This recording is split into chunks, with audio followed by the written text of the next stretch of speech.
Welcome back to Vijay vlogs. என் சேனலுக்கு நீங்க கொடுக்குற ஆதரவுக்கு மிக்க நன்றிங்க. என் சேனல்ல நீங்க இந்த வீடியோ ஃபர்ஸ்ட் டைம் பாக்குறீங்கன்னா இந்த வீடியோ உங்களுக்கு பிடிச்சா கண்டிப்பா என் சேனலை சப்ஸ்கிரைப் பண்ண கொஞ்சம் கன்சிடர் பண்ணுங்க. இன்னும் ரொம்ப பிடிச்சிருந்தா மேல இருக்க பெல் பட்டனை மறக்காம கிளிக் பண்ணுங்க. அப்பதான் நான் போற வீடியோ உங்களுக்கு நோட்டிபிகேஷன் வரும். இங்க வந்து ஈத் ஸ்பெஷல். ஸோ நமக்கு லாங் வீக்கெண்ட் வந்து ஸ்டார்ட் ஆயிருக்கும். ஸோ வீக்கெண்ட்ல ஒவ்வொரு டேயுமே வேஸ்ட் பண்ணக்கூடாதுன்னு பிளான் பண்ணிருக்கோம். இன்னைக்கு வந்து ஹோம் பாக்ஸ் போல இருந்து ஐடியா பண்ணிருக்கோம். நிறைய ஆஃபர்ஸ் ஹோம் பாக்ஸ்ல போட்டிருக்காங்க. வீட்டுக்கு கொஞ்சம் திங்ஸ் எல்லாம் வேணும், லிஸ்ட் அவுட் பண்ணி கார்ட்ல போட்டிருக்கேன். அந்த ப்ராடக்ட் போய் ஷோரூம்ல தான் எடுக்க போறோம். வாங்க வீடியோக்குள்ள போய் பார்க்கலாம். டுடே அவுட்ஃபுட் ஆஃப் த டே வந்து ஜீன் அண்ட் ஷார்ட் டாப் எப்படி இருக்குன்னு சொல்லி கண்டிப்பாக கமெண்ட் பண்ணுங்கள். லிங்க் வேணும்னா சொல்லுங்கள், கண்டிப்பாக ஷேர் பண்ணுறேன். இந்த டாப் வந்து அஜியோவில் பர்ச்சேஸ் பண்ணேன். பேண்ட் வந்து மிந்த்ராவில் வாங்கினது. எனக்கு மோஸ்ட் கம்ஃபர்டபுளான ட்ரெஸ் பார்த்தீங்கன்னா ஜீன் அண்ட் ஷார்ட் டாப் தான். அது பாப்பாவை அங்கங்கே தூக்கிட்டு போகும்போது இந்த வியர் வந்து ரொம்ப கம்ஃபர்டபுளாக இருக்கும். யூஏல நெக்ஸ்ட் 4 days வந்து ஹாலிடே. யூஏ கவர்மெண்ட் வந்து ஈத் ஸ்பெஷலுக்கு லீவ் விட்டுருக்காங்க. இந்த வீடியோ எடுத்து 1 week மேலே ஆகுது. பட் இப்போ தான் எடிட் பண்ணி போஸ்ட் பண்ணியிருக்கேன், சாரிங்க. நாங்கள் எப்படி ஈத் ஸ்பெஷலில் ஃபஸ்ட்டு 2 days வந்து ஸ்பெண்ட் பண்ணுங்கிறது தான் இந்த வீலாக்ல கவர் பண்ணியிருக்கேன். மார்னிங் ஏர்லியாகவே கிளம்பிட்டோம். பிரேக்ஃபாஸ்ட்லாம் பாப்பாவுக்கு ஃபீட் பண்ணிவிட்டு நாங்களும் சாப்பிட்டு ஒரு 11 o'clock பக்கம் கிளம்பணும். அவளுக்கு தேவையான திங்ஸ் எல்லாமே பேக்கில் வந்து கேரி பண்ணிக்கிட்டேன். ஒரு குட்டி அபுதாபியில் இருக்க பஸ் ஸ்டேஷன் டூர் பார்க்கலாமாங்க. பஸ் ஸ்டேஷன் வெயிட்டிங் ஹாலில் கம்பல்சரி ஏசி ஃபிக்ஸ் பண்ணியிருப்பாங்க. ஸோ ரூம் வந்து க்ளோஸ்டாக தான் இருக்கும். ஒரு 6 to 8% வந்து சிட்டிங் பொசிஷனும் அங்கே அந்த ரூம்லேயே அரேஞ்ச் பண்ணியிருக்காங்க. ஸோ அந்த ரூமில் வந்து நமக்கு வந்து டீட்டெயில்டாக மேப் இருக்கும். ஸோ என்னென்ன பஸ் என்னென்ன ரூட்டுக்கு போகிறங்கிற இன்ஃபர்மேஷன்ஸ் எல்லாமே அவங்க டிஸ்பிளே பண்ணியிருப்பாங்க. ஸோ நம்ம ஒன்ஸ் ஃபோட்டோ எடுத்து வச்சுட்டா நெக்ஸ்ட் டைம் ட்ராவல் பண்ணும்போது இந்த இடத்துக்கு இந்த பஸ் வருமாங்கிறது செக் பண்ணிட்டு அந்த பிளேஸ்க்கு போய் பஸ்ஸுக்கு வெயிட் பண்ணலாம். யூஏல வந்து சம்மர் வந்து இப்போ பீக்கில் இருக்குது. ஸோ 50 degree Celsius கூட நான் பார்த்துருக்கேன். ஸோ ரீசெண்டாக பாப்பா வந்து மால் மட்டும்தான் கூட்டிகிட்டு போகிறது. அங்கே சென்ட்ரலைஸ் ஏசி இருக்கும். ஃபுல்லாக கூலிங்காக இருக்கிறதுனால பாப்பாவும் கொஞ்சம் கம்ஃபர்டபுளாக இருப்பாள். நமக்கு கொஞ்சம் ரிலாக்ஸிங்கான டைம்லாம் கிடைக்கும். ஸோ மால் என்ட்ரன்ஸ்லேயே நமக்கு ஒரு டிஜிட்டல் டிஸ்பிளே இருக்கும்.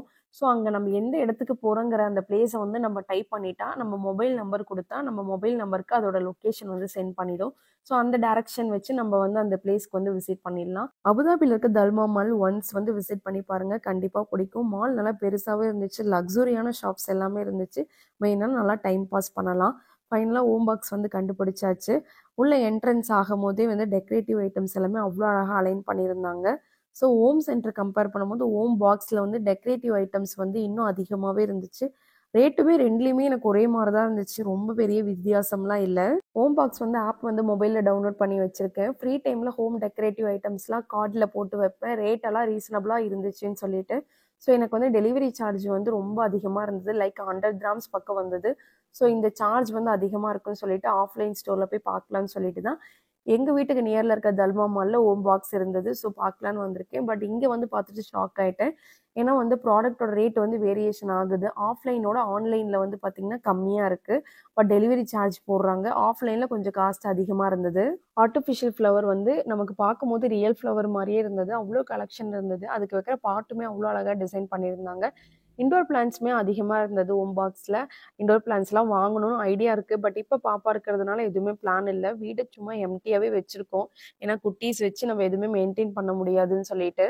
டெக்கரேட்டிவ் ஐட்டம்ஸ் எல்லாமே எனக்கு ஹோம் சென்டரோட ஹோம் பாக்ஸில் ரொம்ப பிடிச்சிருந்தது. இந்த ஐட்டம்ஸ் எல்லாமே நான் பின்ட்ரெஸ்ட்டில் பார்த்துருக்கேன். மெட்டீரியல் எல்லாமே மேக்ஸிமம் நமக்கு செராமிக் கிளாஸ் இல்லைன்னா மெட்டல் வுட் அந்த மாதிரி தான் இருந்துச்சு. ஸோ செராமிக் கிளாஸாக இருந்துச்சுன்னா கொஞ்சம் மெயின்டைன் பண்ணுறது கஷ்டம், பார்த்து சேஃபாக வச்சுருக்கணும். நெக்ஸ்ட் வந்து வால் ஃப்ரேம் செக்ஷன் தான் போயிருந்தோம். அவ்வளோ க்யூட் கலெக்ஷன்ஸ்லாம் இருந்துச்சு. எனக்கு பர்சனலாக கேன்வாட் ரொம்ப பிடிக்கும். பார்க்க ஈஸியாக இருக்கும். பட் இதில் இருக்க கலர் காம்பினேஷனில் தான் இந்த ட்ராயிங்கோட உயிரே வருது.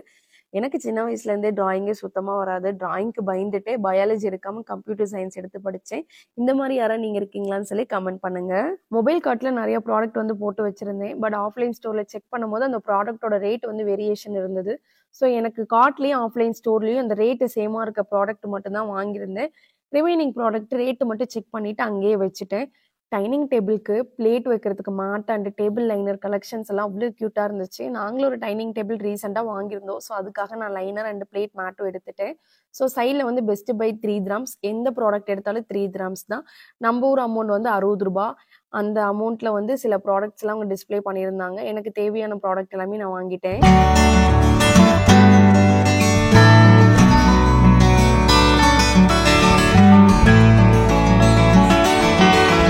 நான் குக் பண்ணும்போது கண்டிப்பாக ட்ரெஸ்ஸில் வந்து அழுக்கு கரையெல்லாம் ஆகிடும். ஸோ ஆப்ரான் போட்டு தான் குக் பண்ணுவேன்.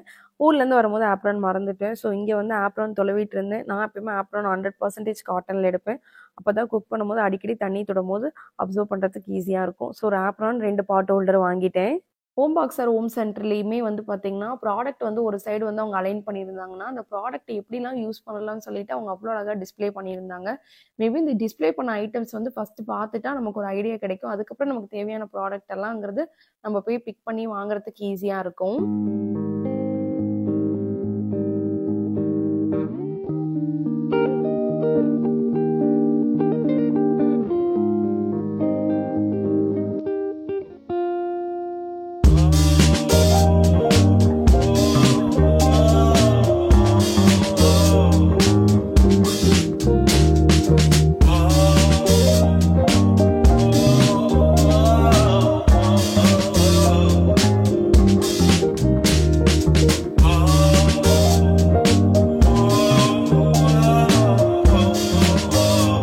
ஃபர்ஸ்ட் டைம் ஹோம் பாக்ஸை ஃபுல்லாக சுற்றி பார்த்துட்டேன். கார்டில் போட்டு வச்சிருந்த சில ப்ராடக்ட்டை மட்டும் வாங்கிட்டு ஹஸ்பண்ட் வந்து பில் போட போயிருக்காங்க பாப்பாவை கூட்டிட்டு.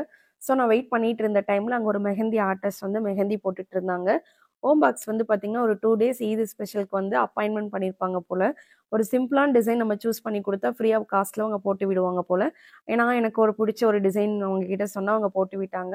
பக்கத்துலேயே கேரி ஃபோர் இருந்தது. அங்கே பாப்பாவுக்கு ஒரு சைக்கிள் வாங்கிட்டு எங்களோட ஷாப்பிங்லாம் முடிச்சுட்டு ஃபுல்லாவே டயர்ட் ஆயிடுச்சு. அதே டைம்லயே நல்லா பசியாவே இருந்துச்சு. ஸோ பாப்பா கூட்டிட்டு பக்கத்துலயே அதே மால்லயே இருக்க மெக்டி தான் போயிருந்தோம். இதுவே வந்துட்டு ஜங்க் எல்லாமே ரொம்ப கம்மி பண்ணிட்டோம். ஏன்னா வீட்டு சாப்பாடு அதிகமா சாப்பிட ஆரம்பிச்சாச்சு. ஸோ வந்து ஏதோ மந்த்லி ஒன்ஸ் ட்வைஸ் வந்து நம்ம மால் விசிட் பண்ணும்போது மெக்டி கண்டிப்பா ட்ரை பண்ணிடுவோம். அதுவும் அப்போ நியூவாலாம் ட்ரை பண்ண மாட்டோம். ரொம்ப கம்ஃபர்ட்டா எப்பயும் ஆர்டர் பண்ற ஹாப்பி மீல் ஆர்டர் பண்ணிடுவேன். ஸோ நமக்கு இந்த ஃப்ரெஞ்ச் ஃப்ரைஸ், பர்கர் அண்ட் வந்து கூல் ட்ரிங்க் வந்துடும். ஸோ பாப்பாவுக்கு வந்து ஃப்ரெஞ்ச் ஃப்ரைஸ் கொடுத்துட்டு ரிமைனிங் நான் சாப்பிட்டுருவேன். ஸோ ஷாப்பிங்லாம் முடிச்சுட்டு சாப்பிட்டு வீட்டுக்கு கிளம்பியாச்சு. வெளியே வந்து பார்த்தா ஈது ஸ்பெஷலுக்கு மால் ஃபுல்லாவே லைட் செட்டிங்ல அவ்வளோ அழகா இருந்துச்சு. வீட்டுக்கு வந்த வாட்டி பாப்பாக்கு வாங்கின சைக்கிள் வந்து ஹஸ்பண்ட் வந்து ஃபிட் பண்ண ஸ்டார்ட் பண்ணிட்டாரு.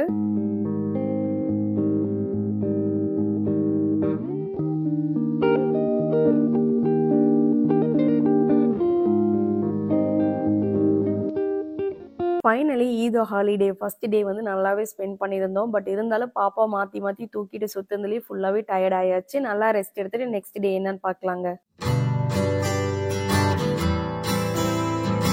டே 2 என்னுடைய ஒரு ஃப்ரெண்டை வந்து வீட்டுக்கு இன்வைட் பண்ணியிருந்தோம். இந்த மாதிரி லீவில் தான் ஃப்ரெண்ட்ஸ் கூட நல்லா டைம் ஸ்பெண்ட் பண்ண முடியும். ஸோ அவங்க வந்து வீட்டுக்கு ஃபஸ்ட் டைம் வராங்க. அவங்களுக்காக லஞ்ச் வந்து நைட்டே மெனுவெல்லாம் ரெடி பண்ணிட்டேன். ஸோ நான்வெஜ் விருந்து தான். ஸோ நான்வெஜ்ஜுக்கு மட்டன், சிக்கன், ஃபிஷ் எல்லாமே வாங்கிட்டு வந்துட்டார் ஹஸ்பண்ட். வாங்கிட்டு வந்து அவரே க்ளீன் பண்ணி கொடுத்துட்டாரு. நான் ஜஸ்ட்டு கல்லுப்பு மஞ்சள் போட்டு வாஷ் பண்ணி எடுத்துக்கிட்டேன்.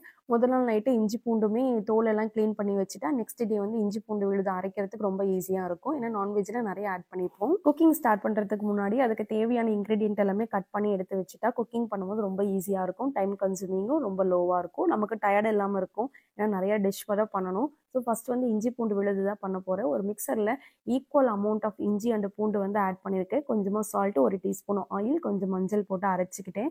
ஏன்னா நெக்ஸ்ட் ஒரு 10 டேஸ் வந்து ஸ்டோர் பண்ணிக்கிறதுக்கு இஞ்சி பூண்டு விழுதையும் அரைச்சி எடுத்துக்கிட்டேன். ஸோ நான்வெஜ் எல்லாமே வந்து பார்த்திங்கன்னா க்ளீன் பண்ணி ஒரு பவுலில் போட்டுட்டேன். ஃபஸ்ட்டு வந்து மட்டன் பிரியாணி தான் பண்ண போகிறேன்.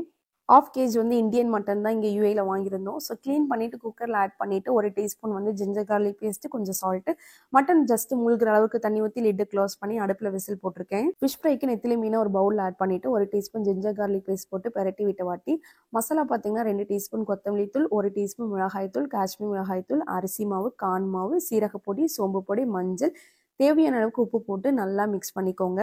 நான் தண்ணியே ஆட் பண்ணாமே அந்த மீன்லேயே லைட்டாக தண்ணி இருக்கும். அதுவுமே போதுமானதாக இருக்கும். நல்லா பெரட்டி விட்டுட்டேன்.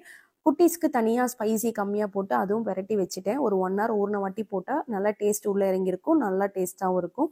மட்டன் பிரியாணி, பெப்பர் சிக்கன் பண்ணுறதுக்கு தேவையான தக்காளி, சின்ன வெங்காயம், பெரிய வெங்காயம் கட் பண்ணி எடுத்துட்டேன். மட்டனுமே வெந்துருச்சு. ஒரு பவுலில் மாற்றிட்டு ஃபஸ்ட்டு வந்து பெப்பர் சிக்கன் தான் பண்ண போகிறேன். ஒரு இரும்பு கடாயில் தேவையான அளவுக்கு நல்லெண்ணெய் விட்டு 1 டீஸ்பூன் சோம்பு, 2 பட்டை, 2 லவங்கம் போட்டுட்டு கட் பண்ணி வச்சுருந்த பெரிய வெங்காயம், சின்ன வெங்காயம் ரெண்டையுமே ஆட் பண்ணியிருக்கேன். சால்ட்டு போட்டு நல்லா வெங்காயம் வதங்கணும். பெப்பர் சிக்கனுக்கு சின்ன வெங்காயம், பெரிய வெங்காயம் சேர்த்து போட்டிங்கன்னா டேஸ்ட்டு நல்லாயிருக்கும்.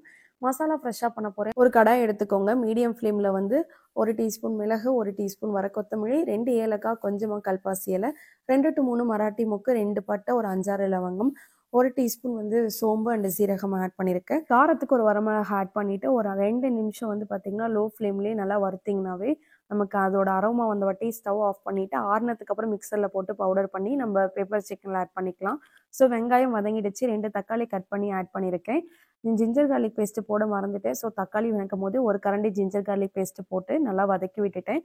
வறுத்து வச்சுருந்த பட்டை லவங்கம் எல்லாமே ஆறுனதுக்கு அப்புறம் ஒரு மிக்சரில் ஆட் பண்ணிவிட்டு ஃபைன் பவுடராக அரைச்சிக்கிட்டேன். இது ஒரு 3 டீஸ்பூன் பக்கம் வரும். ஒரு 2 டீஸ்பூன் வந்து பெப்பர் சிக்கனில் ஆட் பண்ணிவிட்டு ஒரு 1 டீஸ்பூன் வந்து மட்டன் பிரியாணிக்கு எடுத்து வச்சுருக்கேன்.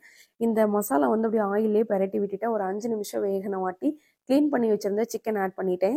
சிக்கன் வேகிறதுக்காக 1 டம்ளர் தண்ணி ஆட் பண்ணியிருக்கேன். நமக்கு சிக்கன் வேகும் போது சிக்கன்லேருந்தே தண்ணி நமக்கு வரும். ஸோ அந்த தண்ணியே போதுமானதாக இருக்கும்.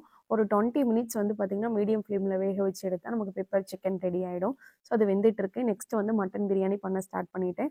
ஒரு குக்கரில் தேவையான அளவுக்கு ஆயில் விட்டுக்கோங்க. பிரியாணி ஸ்பைசஸ் எல்லாம் ஆயில் ஆட் பண்ணிக்கோங்க. ஒரு 2 மினிட்ஸ்லேயே நமக்கு நல்ல அரோமா வரும். அரோமா வந்த வாட்டி கட் பண்ணி வச்சுருந்தா 2 பெரிய வெங்காயம் 3 பச்சை மிளகாய் ஆட் பண்ணியிருக்கேன். வெங்காயம் சீக்கிரமாக வதங்குறதுக்கு சால்ட் ஆட் பண்ணிங்கன்னா சீக்கிரமாகவே வதங்கிடும். காரத்துக்கு தகுந்த மாதிரி பச்சை மிளகாய் ஆட் பண்ணிக்கோங்க. வெங்காயம் வதங்கினதுக்கு அப்புறம் 1 ஸ்பூன் ஜிஞ்சர் கார்லிக் பேஸ்ட் வந்து ஆட் பண்ணியிருக்கேன். ஜிஞ்சர் கார்லிக் பேஸ்ட்டோட ராஸ்மெல் போன வாட்டி கட் பண்ணி வச்சிருந்தா தக்காளி ஆட் பண்ணிட்டேன். ஸோ ஆல்ரெடி மட்டன் வந்து வேக வச்சு எடுத்து வச்சிருந்தேன். தக்காளி வெந்ததுக்கப்புறம் மட்டனையும் ஆட் பண்ணிக்கிட்டேன்.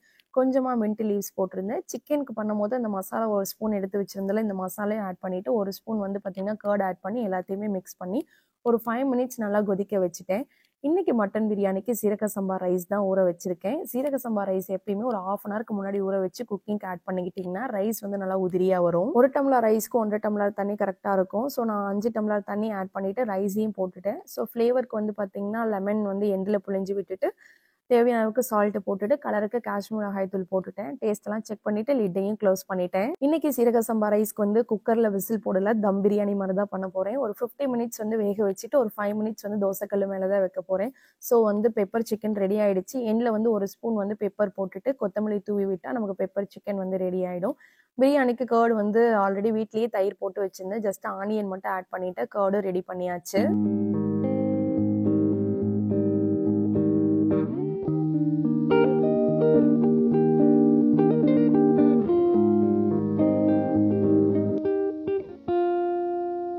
குட்டீஸ்க்காகவே தக்காளி ரசம் தான் ரெடி பண்ணிட்டு இருக்கேன். பிகாஸ் கண்டிப்பாக இதில் எதுலேயோ ஒன்று ஸ்பைசஸ் அதிகமாக போச்சுன்னா 2 குட்டீஸுமே சாப்பிட மாட்டாங்க. என்னோட பொண்ணும் சாப்பிட மாட்டா, என்னோட ஃப்ரெண்டோட பையனும் சாப்பிட மாட்டாங்கன்னு சொல்லிட்டு அவங்களுக்காக தக்காளி ரசம் தான் ரெடி பண்ணிட்டு இருக்கேன். புளி வந்து ரொம்ப கம்மியாக தான் ஆட் பண்ணியிருக்கேன். காரத்துக்கு எதுவுமே ஆட் பண்ணாமல் மிளகுல இருக்க காரமே போதுமானதாக இருக்கும். ஸோ தக்காளி வச்சுட்டு ஒயிட் ரைஸ் வந்து வடிச்சிட்டேன்.